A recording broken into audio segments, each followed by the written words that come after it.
অসম সাহিত্য সভাৰ সপ্তসপ্ততিতম দ্বিবাৰ্ষিক অধিৱেশনলৈ মাজত মাত্ৰ আৰু 2টা দিন বাকী। তেনে ক্ষেত্ৰত পাঠশালাৰ যি এই ভট্টদেৱ ক্ষেত্ৰ আছে, ভট্টদেৱ ক্ষেত্ৰত দিনে নিশাই ব্যস্ত হৈ পৰিছে সকলো কাৰ্যকৰ্তা।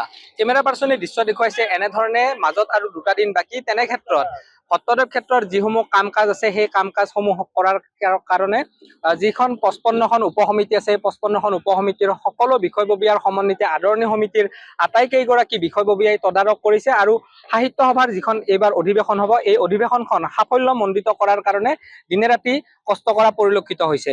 মোৰ লগত উপস্থিত আছে আদৰণি সমিতিৰ সম্পাদক গৰাকী, তেখেতৰ পৰা জানিব বিচাৰিছো কেনেধৰণে ক'ব দুদিন আৰু মাজত বাকী আছে। আমি প্ৰায় যিহেতু আমাৰ অধিৱেশনৰ সময় চমু চাপি আহিছে, আমাৰ কামো কিন্তু আমি শেষ কৰি আহিছোঁ। প্ৰায় 80শতাংশতকৈ অধিক কাম আমাৰ হৈছে আৰু আজিৰ ভিতৰত হয়তো আমাৰ প্ৰায়খিনি কাম হৈ উঠিব। আটাইখিনি অতি সুন্দৰভাৱে আমি কৰি আছোঁ আৰু সকলোৱে এক হৃদয় উজাৰি আচলতে যুদ্ধংদেহী মনোভাৱেৰে চব কাম কৰিছে। সমগ্ৰ বজালীবাসীয়ে নহয়, অসমবাসীৰ পৰা বিভিন্ন প্ৰান্তৰ পৰা আহিছে। একেধৰণে ভাৰতবৰ্ষৰ বিভিন্ন প্ৰান্তত থকা কেইবাগৰাকীও ব্যক্তি আহি ইয়াত তদাৰকি কৰি আছে আৰু ভাৰতবৰ্ষৰ বাহিৰত থকা কেইবাগৰাকীও আমাৰ সন্তানে আহি ইয়াত গোটেই ক্ষেত্ৰখন পৰ্যবেক্ষণ কৰাই নহয়, গোটেই ক্ষেত্ৰতে আমাক সহায় সহযোগিতা আগবঢ়াই আছে। আমাৰ আটাইখিনি কামৰ ক্ষেত্ৰতে প্ৰায় বিশেষভাৱে আগবাঢ়ি গৈছে আৰু হয়তো আমি সকলোৱে 31 তাৰিখে ৰাতিপুৱাই যাতে সকলোকে যাতে আদৰিব পাৰোঁ, অসমবাসীক আদৰাৰ কাৰণে কিন্তু সমগ্ৰ বজালীবাসীয়ে আমি ৰৈ আছোঁ। যিহেতু বজালীৰ আতিথ্যৰ ক্ষেত্ৰত বা অতিথি পৰায়ণৰ ক্ষেত্ৰত এক বিশেষ সুনাম আছে। এই সুনামটো অক্ষুণ্ণ ৰখাৰ কাৰণে যৎপৰোনাস্তি চেষ্টা চলোৱা হৈছে আৰু এই দিশটোৰ প্ৰতি সকলোৱে বিশেষভাৱে মনোযোগ দিছে। ইয়াত কিমান লোক অংশগ্ৰহণ কৰাৰ সম্ভাৱনা আছে আৰু অসম চৰকাৰৰ কোন কেইগৰাকী বিষয়ববী ইয়াত উপস্থিত থাকিব বুলি জানিব পৰা গৈছে? ইয়াত আচলতে আমি জানা মতে বৰ্তমানলৈকে ইয়াত হয়তো আমাৰ আটাইকেইদিনত অন্ততঃ 15-20 লাখত ইয়াত সমাগম হ'ব বুলি 15-20 লাখ আমাৰ সাহিত্য অনুৰাগী, সংস্কৃতি অনুৰাগী বা সাহিত্যৰ প্ৰতি যিসকলৰ আস্থা আছে আটাই ইয়াত উপস্থিত হ'ব বুলি আমি আশাবাদী। একেধৰণে অসম চৰকাৰৰ বিভিন্ন বিভাগৰ মন্ত্ৰী বিষয়াসকলে সদায় তদাৰক কৰি আছে। আজি আকৌ আমাৰ আবেলি 4 বজাত মাননীয় মুখ্যমন্ত্ৰী মহোদয় ইয়াত আহি এই আমাৰ ক্ষেত্ৰৰ বুজ লোৱাৰ কথা। তেখেত নিশ্চয় 4 বজাত আহিব। একেধৰণে আমাৰ যিখিনি বিভাগ আছে, যিখিনি বিভাগে প্ৰতিটো বিভাগে অতি সুন্দৰভাৱে কাৰ্যক্ৰমণিকা কৰি আছে আৰু কৰি থকাই নহয়, তেওঁলোকে আচলতে সকলো ক্ষেত্ৰত নজৰ ৰাখি আছে। গতিকে সকলোকে এই চেগতে যি ধৰণৰ কৰ্মকৰ্তাই যি ধৰণে কাম কৰি আছে, আটাইকে আমি কিন্তু তেওঁলোকক আচলতে ধন্যবাদ জ্ঞাপন কৰাই নহয়, তেওঁলোকৰ আমি কৃতজ্ঞতা লৈছোঁ। যিখিনি কাম কৰণীয় এতিয়াও বাকী আছে আৰু আচলতে দুদিনৰ ভিতৰত আচলতে সম্পূৰ্ণ হ'ব নিশ্চয়।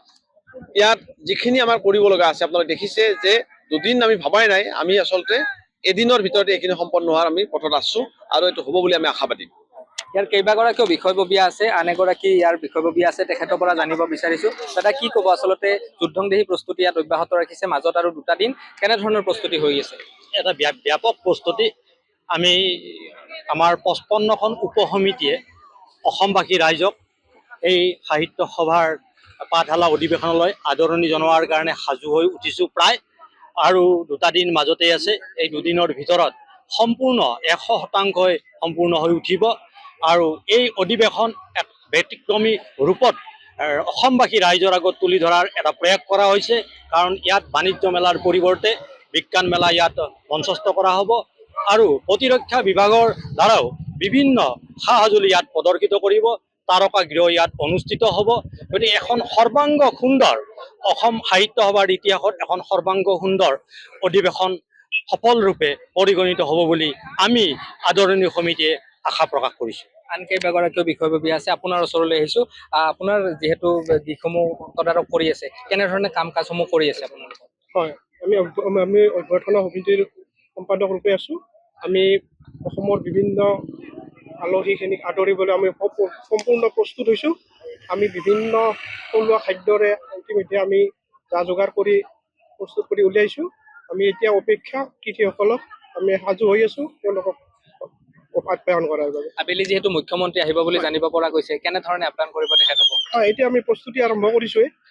তেখেতক আমি অসমৰ মুখ্যমন্ত্ৰীক আমি ভালদৰে আদৰি এই অভ্যৰ্থনাখিনি কৰিম বুলি আমি প্ৰস্তুত হৈছোঁ।